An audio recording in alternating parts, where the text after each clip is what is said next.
跟你讲，我这样不是跟你争那1-2分钟啦。你这班车已经变常态了，知不知道？再说你车子先说起来，先重起来再讲嘛，好不好？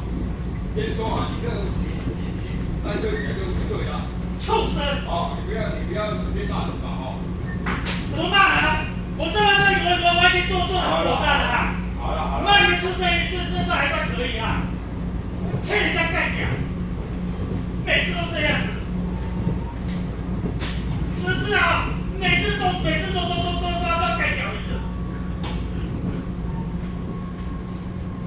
连内部作业嘛，我讲了。